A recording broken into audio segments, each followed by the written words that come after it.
You're watching ABC4 News, celebrating 75 years. Spring is in full swing, making it the perfect time to get out and garden. And you may be asking yourself, how can I make sure that I have a successful planting season? So we've got you covered. We've got expert Cynthia Stringham here to help us out. She is the owner of 42nd Street Greenhouse in Mill Creek and the new host of Modern Gardener on PBS.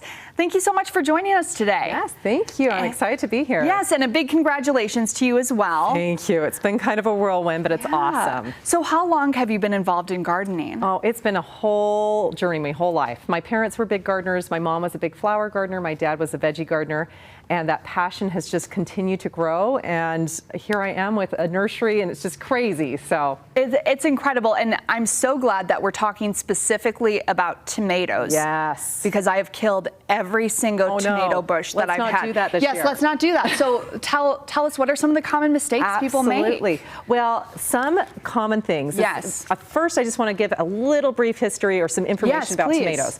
So when you're looking at tomatoes in northern Utah, we kind of have a short growing season. So I've had struggles where people want to grow tomatoes from seed, and you just can't do that really here. You need to buy some starts or start your own starts about 6 to 8 weeks. We're right now in that time when you want to plant tomatoes. As long as temps are above 40 degrees, I like to say 45 degrees, that's when you can plant out tomatoes. Wow. So with tomatoes, there are so many different varieties, and a lot of people like to have their heirloom tomatoes, or they may think they like heirloom tomatoes more than others. I personally love a mix of heirloom and hybrid tomatoes, but something important to pay attention to is it determinate or indeterminate. Okay. So there's and there's also semi-determinate, but we're going to just talk about the two. Yes, for people who don't know what that means, let's start with the basics. Kind of a big thing. So determinate tomatoes, like this silver leaf. Oh, I'm just dropping dirt everywhere. I'm just going to we're just going to plant tomatoes in your studio right now. I'll take them. The silver fir tomato, for example, is a determinate tomato. And look how cool this lacy leaf is. But what that means is that the fruit is all going to come on at the same time.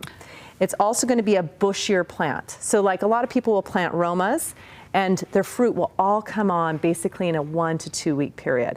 Interesting. And the reason you would want that is if you're a big salsa maker, if you don't have a ton of space, this could be a good one to put in a pot. But you're going to get all your fruit at the same time. If you have a short growing season, that's also a good possibility for you. Okay, interesting. Then you have your indeterminate varieties. And those are going to be long, they're going to be huge. You're going to get a few tomatoes at the beginning, and then you're going to have a lot of tomatoes that will keep coming on. But they need a little bit longer growth season.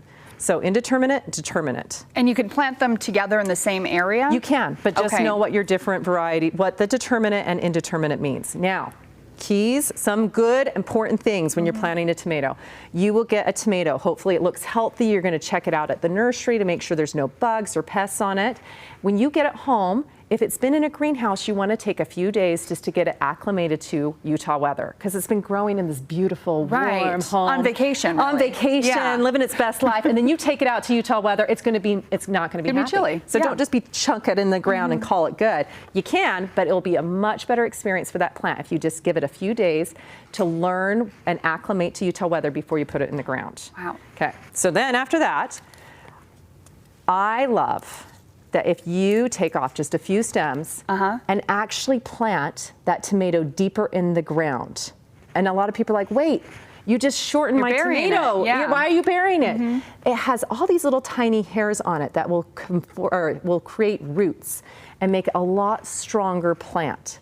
So if you take your plant and just plant it deep in the ground. If you can't dig a hole, you can even lay it flat. I'm going to make this so dirty up here. I'm sorry to everyone that has to clean up after me.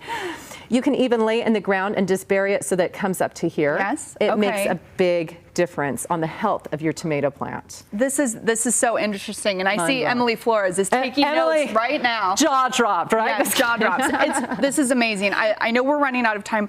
Where can people find more information? I know you absolutely. You have There's so many, and we have fantastic experts at 42nd Street Greenhouse. Wonderful. So if you go to 42nd Street Greenhouse.com, you'll see a list of our 110 different tomato varieties that you can choose from. And if you come stop by, we have a lot of awesome people that will give you tons of information. We all have opinions about our favorite tomato, so you can learn more about how to plant it correctly and also choose one that you will really like. A lot of helpful tips. Cynthia, thank you so much for joining us. Thank you.